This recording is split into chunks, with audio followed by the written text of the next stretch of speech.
चटपटी बिरयानी खाने वाला ससुराल।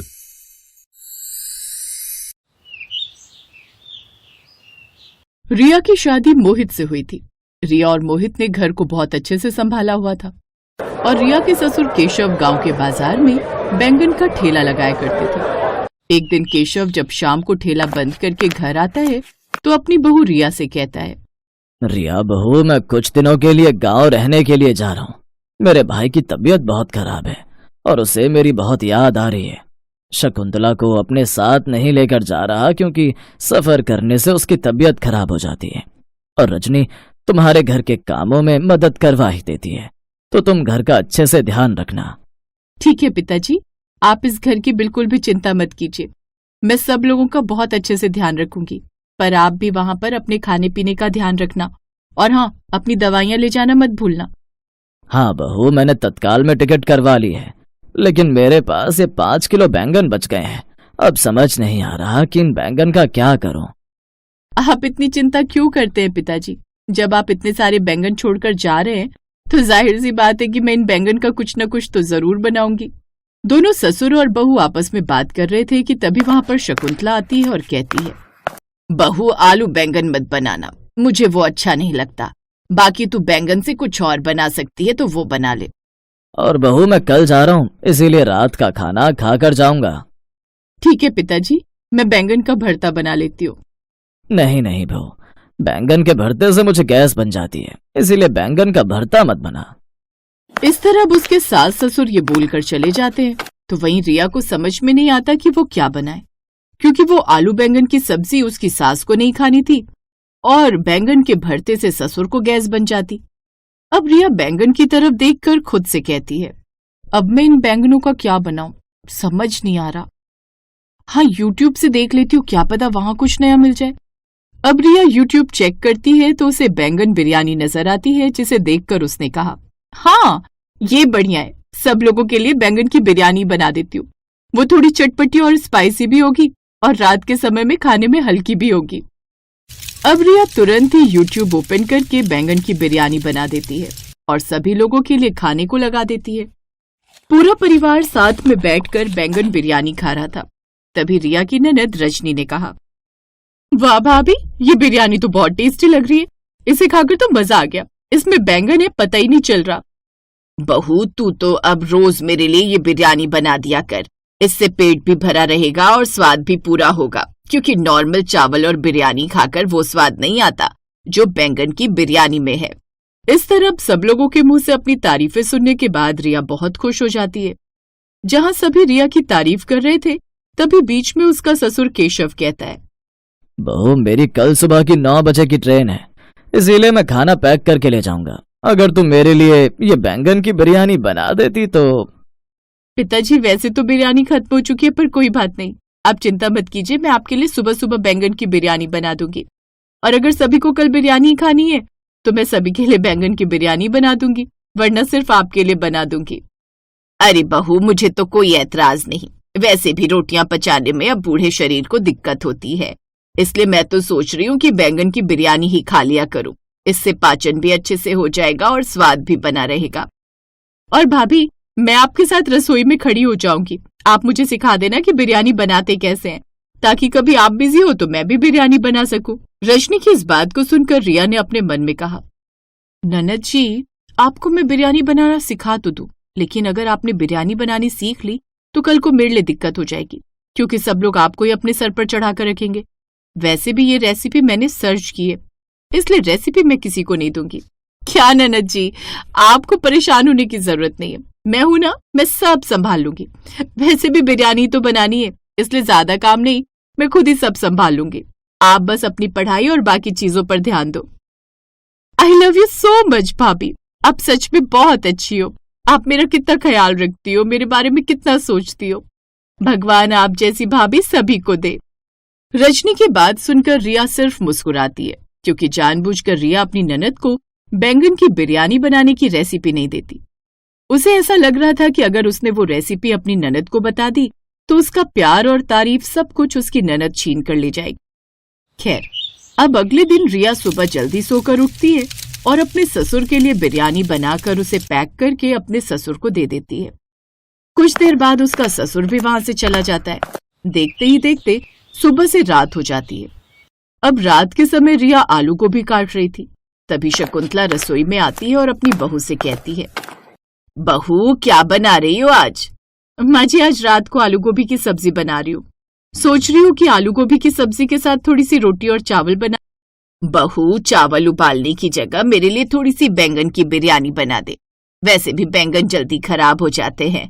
अब तुझे तो पता ही है कि तेरे ससुर जी बैंगन छोड़कर गए हैं, इसीलिए मैं तो कहती हूँ बैंगन खराब हो उससे पहले बैंगन बनाकर खत्म कर दे। हाँ माँ जी, क्यों नहीं। इस तरह रिया अपनी सास की बात सुनकर बैंगन की बिरयानी बनाने के साथ साथ आलू गोभी की सब्जी भी बनाकर रखती है। समय गुजरता है और गुजरते समय के साथ रिया के ससुराल वाले आए दिन बैंगन की बिरयानी खाया करते। लेकिन बैंगन की बिरयानी रोज रोज खाकर अब रिया काफी परेशान हो चुकी थी, जिसे देख रिया खुद से कहती है, अरे हद होती है भला, इतनी बैंगन की बिरयानी कोई कैसे खा सकता है। मैंने तो गलती कर दी अपने ससुराल वालों को बैंगन की बिरयानी खिलाकर, क्योंकि मेरा ससुराल अब कोई मामूली ससुराल नहीं बल्कि बैंगन की बिरयानी खाने वाला ससुराल बन चुका है। अरे मैं परेशान हो चुकी हूँ बैंगन की बिरयानी बना बनाकर और इन्हें खिला खिलाकर। एक काम करती हूँ, इन लोगों से एक बार बात करके देखती हूँ। अब बैंगन की बिरयानी खाने का मन नहीं करता और ना ही बनाने का। मैं तो कहती हूँ आज हमें कुछ नई चीज ट्राई करनी चाहिए। नहीं बहू, हमें तो बैंगन की बिरयानी ही पसंद है, हम तो बैंगन की बिरयानी ही खाएंगे। शकुंतला रिया की एक बात नहीं सुनती और बेचारी रिया इस तरह बैंगन की बिरयानी बनाकर अपने ससुराल वालों को खिलाया करती। ऐसे ही एक दिन रिया अपने पति से बिरयानी ना खाने की बात करती है, जिस पर मोहित कहता है, अरे रिया, तुम्हें भी तो बैंगन बिरयानी में कम समय लगता है, तो तुम्हें बैंगन बिरयानी बनाने में दिक्कत क्या है? हम लोगों को बैंगन की बिरयानी खाना अच्छा लगता है, इसीलिए हम तुमसे रोज बैंगन की बिरयानी बनवाते हैं। जहाँ मोहित ये सब बोल ही रहा होता है कि इतने में वहाँ रजनी और शकुंतला भी आ जाती हैं और उन दोनों की बातें सुन वो दोनों कहती हैं, हाँ भाभी, और मैंने तो आपको कहा ही था कि मुझे बैंगन की बिरयानी बनाना सिखा दो, लेकिन आपने मुझे सिखाया नहीं। वैसे सच कहूँ तो बैंगन की बिरयानी बनाने में प्रॉब्लम नहीं होनी चाहिए, क्योंकि बहुत ही आसान लगती है। और बहू, मेरी उम्र 55 साल की हो चुकी है, जिस कारण ना तो मुझसे रोटियां तोड़ी जाती हैं और ना ही बचाई जाती हैं। अरे इस बुढ़ापे में बैंगन की बिरयानी खाकर थोड़ा सा जो स्वाद मिल रहा है उसमें भी तू नखरे कर रही है। रिया उन सब की बातें सुनकर अब परेशान हो चुकी थी, क्योंकि ना तो वो बिरयानी खाना चाहती थी और ना ही बनाना चाहती थी। लेकिन उसके परिवार वाले सिर्फ बैंगन की बिरयानी ही मांगते। अब क्या था, और बैंगन की बिरयानी बनाने के दौरान वो खाने में कुछ ज्यादा ही मिर्च डाल देती है। अब थोड़ी देर बाद जब सभी लोग बैंगन की बिरयानी खाते हैं तो, हाय दैया, अरे बहू, तूने कौन से जन्म की दुश्मनी निकाली है? हमसे बता दो कि बैंगन की बिरयानी में इतनी मिर्च कौन डालता है? हाय हाय, मेरी तो जुबानी जलकर खाक हो गई।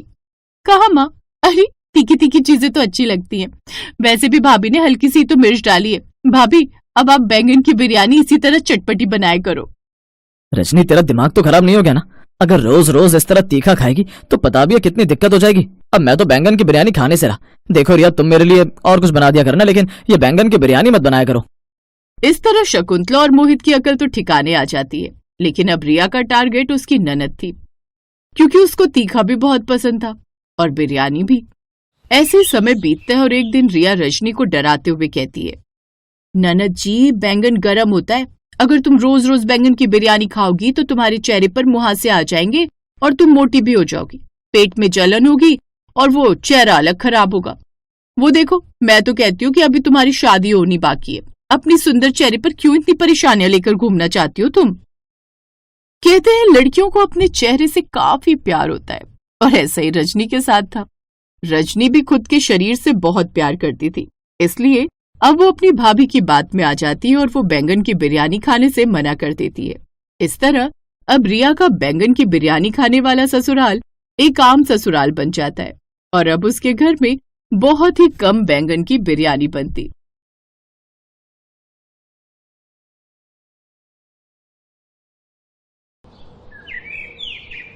पकौड़े खाइए, गर्मा गर्म बैंगन के पकौड़े, एक बार खाओगे बार बार आओगे। सलोनी बहुत ही गरीब थी, लेकिन उसके हाथों के बने बैंगन के पकौड़ों में बड़ा ही स्वाद था। वाह बहन, तेरे हाथों में तो जादू है, जादू। बड़े मजेदार हैं ये बैंगन के पकौड़े। हाँ, शुक्रिया भैया, अपने आंगन में लगी क्यारी से ताजा ताजा तोड़ कर लाती हूँ बैंगन। सलोनी के पकौड़े दूर दूर तक फेमस थे। लोग दूर गांव से उसके पास पकौड़े खाने आते थे। सलोनी का पति महेश बीमार रहता था, जिस कारण वो कोई काम नहीं कर पाता था। पहले वो ठेला महेश ही लगाता था, लेकिन उसकी इतनी कमाई नहीं हो पाती थी। लेकिन जब से सलोनी ने पकौड़े बनाकर बेचना शुरू किए तो उसके पास कई लोगों की भीड़ लगी रहती। सलोनी के साथ उसका 10 साल का बेटा भी अपनी माँ की ठेले पर मदद करता था। एक रोज घर पर सारी कमाई इनके इलाज में खर्च हो जाती है और बाकी घर खर्च में कुछ बचत हो ही नहीं पाती। मैं ही बोझ हूँ तुम सब पर। ऐसा क्यों बोलते हो जी? मैंने ऐसा कब कहा? एक रोज सलोनी ने देखा कि उसके ठेले के सामने एक दूसरे पकौड़े वाले ने ठेला लगा लिया है। वो तरह तरह के पकौड़े बनाकर बेचता था। वो पकौड़े वाला बड़ा ही चालाक था। उसने सस्ते पकौड़े बेचने शुरू कर दिए। आलू प्याज गोभी के सस्ते सस्ते पकौड़े ले लो। अरे वाह, सस्ते पकौड़े। चलो चलो आज उसी के पकौड़े खाते हैं। अपने ग्राहकों को दूसरे ठेले पर जाता देख सलोनी परेशान हो जाती है। वो ठेले वाला अब हर रोज सस्ते पकौड़े बनाकर बेचने लगा, जिससे सलोनी के ग्राहक उसके ठेले पर जाने लगे। सलोनी की कमाई काफी कम हो गई। रोहन बेटा, सब ग्राहक तो उस सामने वाले ठेले पर ही खाने जा रहे हैं। हमारे पकौड़े खाने तो कोई नहीं आता। अगर ऐसे ही चलता रहा तो हमारा घर कैसे चलेगा? हाँ माँ, हमें कुछ सोचना पड़ेगा। दूसरी तरफ बिरजू अब बहुत खुश था। उसकी ठीक ठाक कमाई हो जाती थी। वाह वाह, अच्छी कमाई होने लगी है। लेकिन मेरी आधी बचत तो महंगी महंगी सब्जियां खरीदने में चली जाती हैं। तो क्यों ना मैं अब ग्राहकों को सस्ती और बासी सब्जियों के पकौड़े बनाकर बेचूं। वैसे भी अब तो मेरे ग्राहक बंध गए हैं। गर्मा गर्म पकौड़े होने के कारण वैसे भी उन्हें कुछ पता नहीं चलेगा। अगले दिन बिरजू बाजार गया और सस्ती सब्जियां खरीदकर उनके पकौड़े बनाकर बेचने लगा। सस्ते और गर्मा गर्म मजेदार पकौड़े खा लो। 10 रुपए की 250 ग्राम पकौड़े। तभी उसके पास एक बड़ी सी गाड़ी आकर रुकती है, जिसमें से कुछ लड़के बियर की बोतल लेकर उतरते हैं। अरे ओ, गर्मा गर्म बैंगन के पकौड़े बना दे। जी जी मालिक, अभी बनाता हूँ। पकौड़े लेकर बियर के साथ अपनी गाड़ी के ऊपर रखकर खाने लगते हैं।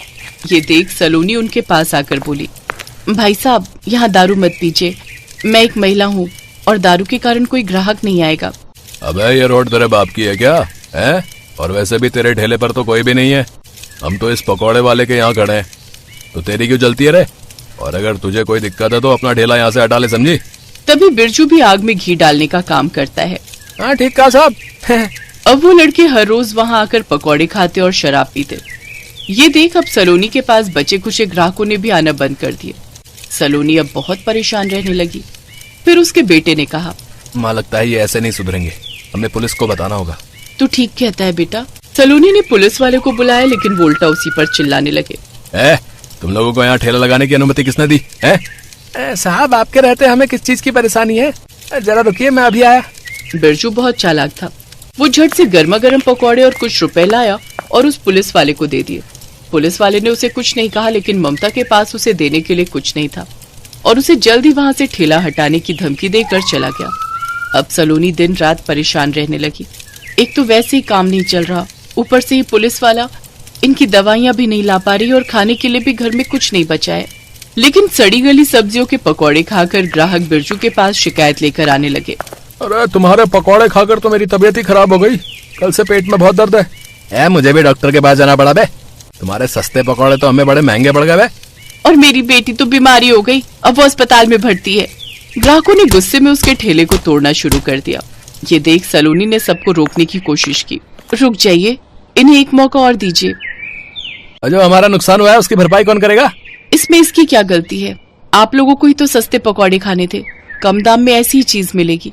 ये सुनकर सभी ग्राहक शांत हो जाते हैं और वहाँ से चले जाते हैं। फिर सलोनी अपने बेटे के साथ उसके ठेले को उठाती है और दोनों उसका सारा सामान ठेले पर रख देते हैं। ये देख बिरजू को अपनी गलती का एहसास होता है और वो सलोनी से हाथ जोड़कर माफी मांगता है। मुझे माफ कर दो बहन, मैंने तुम्हारे साथ कितना गलत किया, लेकिन तुमने मेरी फिर भी मदद की। अब से हम दोनों अलग अलग ठेला नहीं बल्कि एक ही ठेला लगाएंगे, जिसमें हम ताजे ताजे बैंगन के पकौड़े के साथ साथ हर तरह के ताजी सब्जियों के पकौड़े बनाकर बेचेंगे। जैसा आपको ठीक लगे भाई साहब। उस दिन के बाद से दोनों ने एक ही ठेला लगाया, जिससे उनके पास खूब ग्राहक आने लगे। फिर सारे दिन में जो भी कमाई होती उसे वो आधी आधी बांट लेते। एक रोज वही तीनों शराबी लड़के वहाँ आए और पकौड़े मांगने लगे। यहाँ शराब पीना मना भैया, आप कहीं और जाकर ये सब करिए, नहीं तो आपको पकौड़े नहीं मिलेंगे। बिरजू पर हाथ उठाना शुरू ही किया था कि तभी सलोनी और रोहन भी डंडा लेकर वहां आए। एक डंडा उन्होंने बिरजू के हाथ में दिया। फिर तीनों ने उन लड़कों की खूब पिटाई की, जिसके बाद वो अपनी गाड़ी में बैठकर फरार हो गए और फिर कभी वहां नजर नहीं आए। Best buddies. Hello friends, thanks for watching this video. अगर आपको ये वीडियो पसंद आया है तो प्लीज लाइक, सब्सक्राइब, कमेंट्स करें इस वीडियो पर, और हाँ, शेयर करना भी ना भूलें। और भी मजेदार वीडियो देखने के लिए नीचे दिए गए बेल आइकॉन को दबाएं। देखते रहिए बेस्ट बडीज।